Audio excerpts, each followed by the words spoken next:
Well, have you ever thought about being on a grand jury? Right now, the Orange County Grand Jury is looking for folks to step in.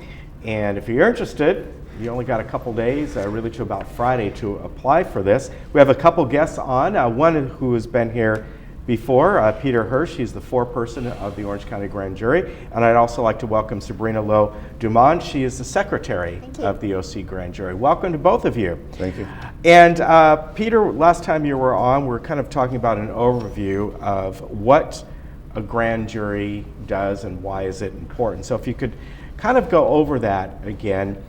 I think people maybe have some misconceptions on it because you always hear them on the news. Well, the grand jury indicted this person and all that. So kind of go over some of the things that a grand jury oversees. Sure. First of all, we are constituted by state law according to the Penal Code.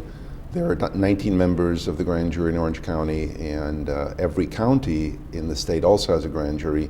Membership may be different. Okay. We serve for 1 year. Starting July 1st through the end of June.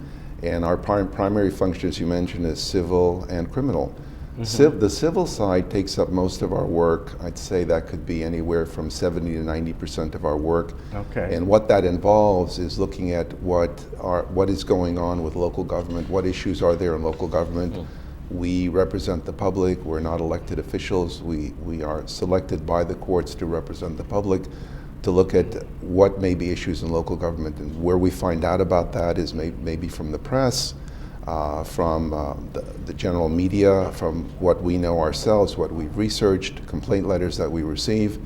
And then we engage in an investigation and interview process on the civil side. And we generate our reports on the topics that we've chosen to undertake. And we release those reports before the end of our term.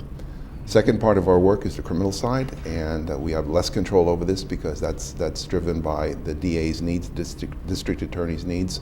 That's 10 to 30% of our work, and the district attorney presents what are called criminal indictments to us, or investigative hearings to us, where we are basically a forum for their interview of witnesses. On the criminal side, on the indictment side, we have to decide if there are charges pending against an individual or multiple individuals, whether or not they should be indicted, and based on the indictment, if the grand jury approves an indictment, then the district attorney considers filing formal charges and taking the case in front of a petty jury or regular jury that most people are used to. Okay. So that's a quick summary of what we're all about. And Sabrina, why is the grand jury so important? I mean, Peter mentioned it represents the public. But why is there a need for it versus just having a DA or prosecutor looking at all these different cases? I think the grand jury is important for a lot of reasons. I think it gives just the regular citizens of Orange County an opportunity to have a voice in how local government is run. We have this rare opportunity to have an in-depth look at how local government is run, and to have a voice in it, to find out if the agencies are really making decisions that are in the best interest of the people of Orange County. And I think from when he was talking about the district attorney, it's sort of a streamlined process to expedite a trial to an actual case versus going through the pretrial, and the grand jury helps expedite that process. And what over the years, what we've seen in the fact that this is sort of represents the public more of they're almost a separate system, so to speak, and that we've heard over the years, maybe it wasn't here but somewhere else, where the grand jury actually recommended indictment or something for the district attorney. We've seen that happen, where they feel there has been something gone wrong within the prosecutor's office. Well, if there wasn't the grand jury, you'd have the prosecutor prosecuting themselves, right? It's really, as you mentioned, it's a two-step process. And as Sabrina mentioned, the district attorney brings cases to us. It's fleshed out, witnesses come in, the district attorney interviews the witnesses, we generate questions as a panel, and then our decision is what's called, as I said, a criminal indictment. The technical term that the courts use is a true bill.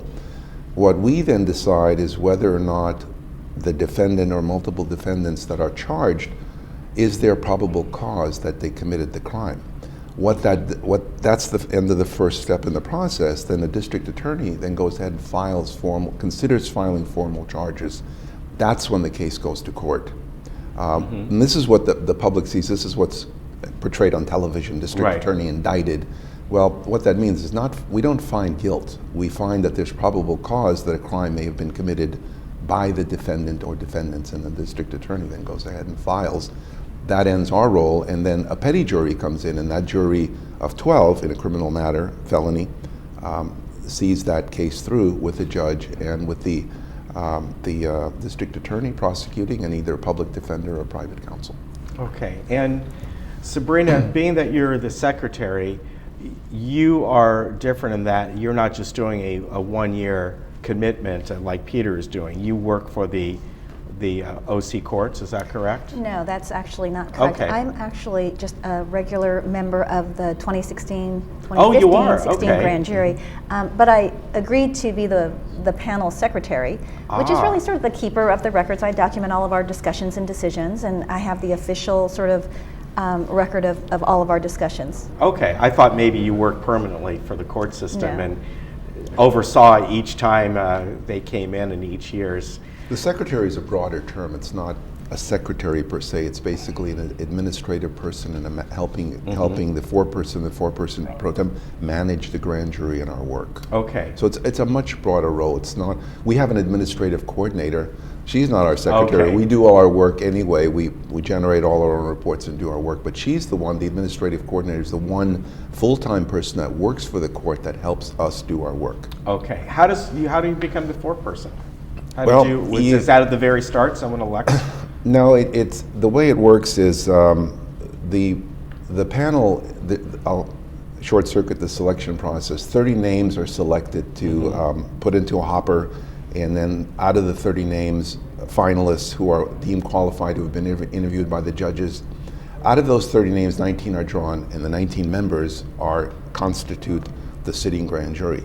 After the 19 members are drawn, all of us had an opportunity to submit a letter of interest to serve as a foreperson. And then I don't know what the number was, quite frankly, how many the judges interviewed, but the presiding judge, the assistant presiding judge, and the head of the felony panel, it was a 3-panel of judges that interviewed all of us to serve, and then we were selected based on that interview by the 3 judges, and I was the finalist and was selected through that process. So Sabrina, you folks serve for a year. We do. Tell me about weekly or monthly, how much work goes into this? How many hours do you think you put in? I think that would be a question. If somebody is interested, how much of a commitment am I going to be expected to make here? Absolutely, it's quite the commitment. We report in daily. We work from Monday through Thursday from 8:30 to 2:30. Okay. And then we work just a short 9 a.m. to 12 on Fridays. The hours are kind of determined by the panel, though there are some set parameters that we need to work. So it is a commitment. And when you say you call in daily, do you physically go to Santa Ana, or do you mean you call in and say, am I needed today? no, we physically go in every day. And that's a point we want to make here. People have to understand that this isn't something from home they're going to be doing. They have to understand that they're going to be going to downtown Santa Ana every day of the week, more than likely. Okay. Yes, and you aren't compensated for your mileage, and you do get a daily stipend, even though it is a volunteer opportunity. All right, and I see here the stipend is $50 each day, up to a maximum of $250 per week. So there is a stipend there, but again, as you said, there's the commitment as well. After your hours end, do you come home and look over the papers, or can they never leave the court? In other words, is there after-hour work? Do you have to come home each day and sort of study up on things, what you just talked about during that day? Well, this year the court's Information Technology Department has given us VPN access, virtual private network access. So we now have the ability to do some of our work from home, which has been wonderful for people who may not be able to come in one day or a week or something.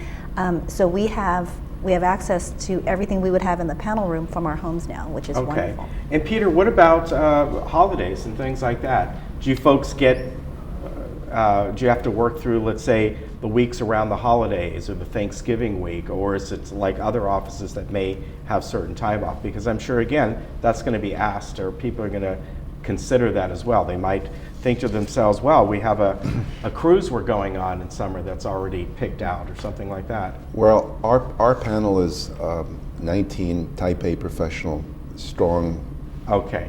performers, strong achievers.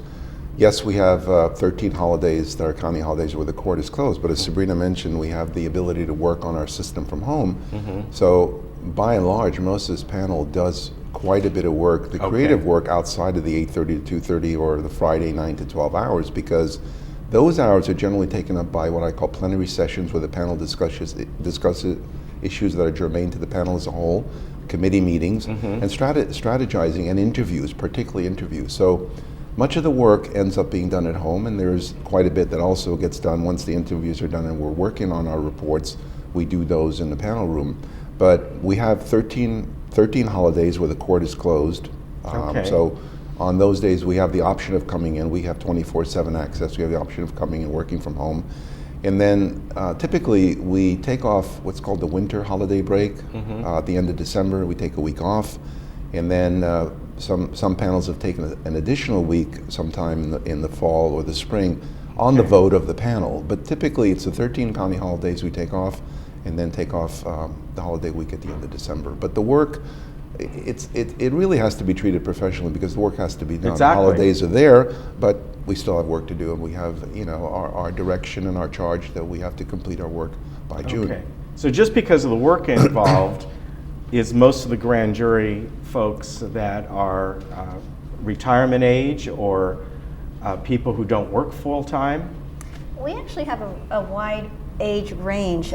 We have at the low end it's 52, and at the high end it's 77. Okay. So there's a huge range. It really, not just with our age, but with our diversity and our experience and Backgrounds, skill sets, it comes together as an interesting group, and each year it's a different 19, Yeah. which brings different skill sets and different priorities to the panel. But yeah, as Sabrina mentioned, there are 19 of us, and it's a very, very creative group. And once you with. serve, can you serve again? You can. Typically, what's expected by the court is if you want to serve again, you take the subsequent year off. So neither one of us could serve on the 16 and 17 panel, but we can reapply for the 17-18 panel if we should so choose. And then you're vetted the same way. You have no credit for having served before. Oh, really? You have to be interviewed. You have to have a background check, a credit check, criminal check. Your neighbors are interviewed. The sheriff comes in and interviews you. So it's like you never served. Yeah. All right. Well, it's good that they go through that, definitely. Absolutely. So if someone's interested, there's two ways. One is the website, ocgrandjury.org, or you can call 657-622-6747. Now online, is the initial application there that they can fill out online? Yes, it is. The Okay. application instructions are there. Okay, so definitely go online to get those. And they have until Friday, am I right? At 5 p.m. Okay, so you just got a few days. If you are interested, I imagine a lot of work, but very rewarding, right? Absolutely. It's been, as I've called it before, I think when I was on the air, I called it the experience of a lifetime. It hasn't changed. It's been a phenomenal effort to be able to contribute. You know, when your career's over, my career is pretty much over, although I may go back to consulting, but it's generally over. You want to give back some of the skill sets you have to try to make the county a better place for the residents, and the people who live and work here. The businesses are here. We have an opportunity to do that, and I don't know if there's another opportunity like this anywhere else. I government would system. highly recommend it. I've Yeah. loved every minute of it. It's been Okay. a great experience. All right, so give it if you're interested, here's your first step, ocgrandjury.org, or call 657-622-6747. You have until this Friday. Nice to have you both on. Good Pleasure to to see be you here. again. Thanks Thank for having you. us. All right, we'll be right back. Very good.